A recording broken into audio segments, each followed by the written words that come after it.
Hi everyone, welcome back. So today we're going to talk about, let me come straight to the point. We're going to talk about how do you receive feedback from people. Now, feedback is easier said than done, but it's important to learn how do we receive feedback the right way. Now, a lot of people know how to give feedback, but seldom do they invest time in understanding how do we receive it. So let's look at 5 important steps when it comes to receiving feedback, because you will continue to receive feedback in your personal life as well as in your professional career. Especially in your career, you will continue to receive feedback quite often. So you need to know, you need to learn how do you receive feedback as a professional. So let's look at the 5 steps. The step number 1 that you need to look at in terms of receiving feedback is preparation. Now, what is preparation and why did I hint at the brain? Because a lot of preparation that you do is mental preparation. So when I talk about mental preparation, it basically means you are warming up to receive feedback, which means you tell yourself, this is a feedback session. It is not an appreciation session. One of the reasons people get disappointed with a feedback session is because they're expecting appreciation. And who doesn't like appreciation? But the fact is, feedback is not appreciation. Feedback is not a lot of the shining stars and how things are hunky-dory, but it actually tells you factual things as they actually are. So you've got to be mentally prepared to receive anything and almost everything. Along with this, also look at some basic preparation. For example, when you walk into a feedback session, it's always handy if you can take a notepad or a diary with you so that as the feedback is being shared with you, you are making your own notes. That shows that you really, really respect the feedback that's coming your way. So the first and important step is to prepare yourself physically and mentally. Step number 2 is when you enter the feedback room where the other person is waiting for you to share feedback, the first thing you need to do is listen.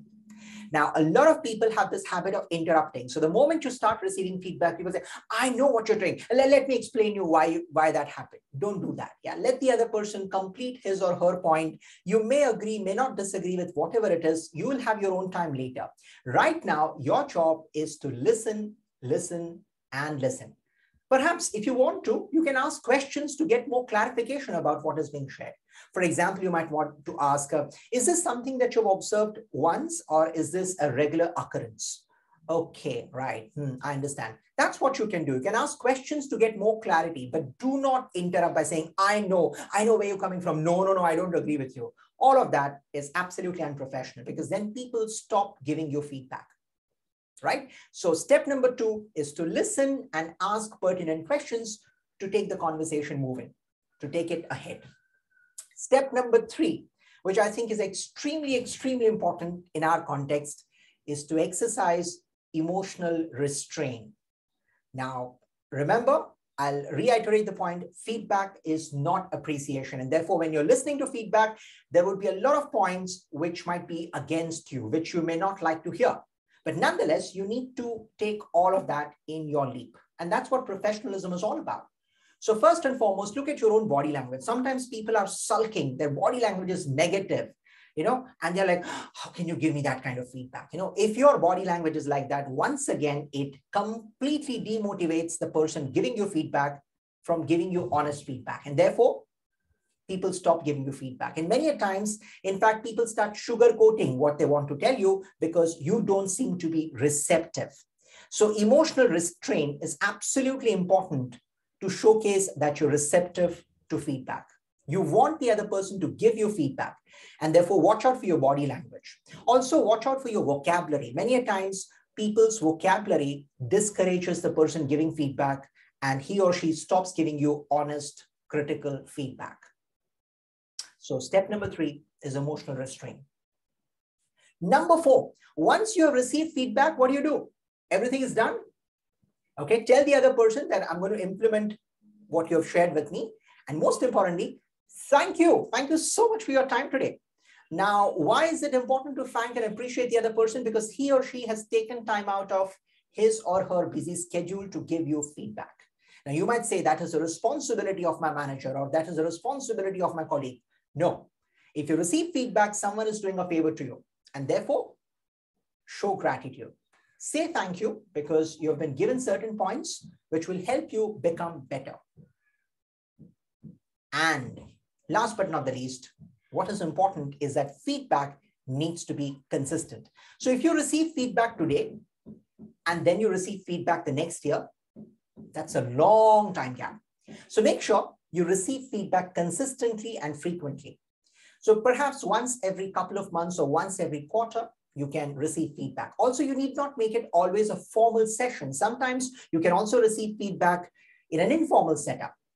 For example, in a cafeteria or a cup of tea or coffee. Also, who you receive feedback from. It could be from different people. So for example, it could be from a manager, from your colleagues, from seniors who know you, okay? So look at receiving feedback consistently at regular intervals. Apart from all of this, one final thing that we need to remember is that there is nothing called positive feedback or negative feedback. There is only one form of feedback, which is called constructive feedback. Feedback can never, ever be negative. Why? Because any feedback that helps you become better is good feedback, right? So it cannot be labeled as being positive or negative or good or bad.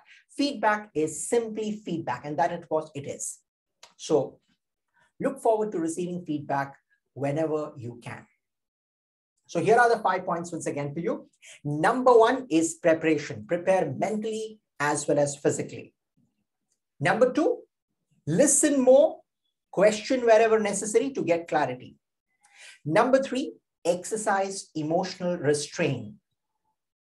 Keep yourself in check. Number 4, show gratitude. Say thank you to the other person whenever you receive feedback. And number 5 is receive feedback consistently at regular intervals. Okay? And try and collect it from different people who know you as an individual, as a professional. Once you look at all these aspects, you will be in a far, far better position to receive feedback. And that feedback will always be constructive, right? So I hope that these tips keep you in good step the next time around when you're looking for feedback coming your way. So make sure that you put these points into practice and have a healthy and honest feedback session.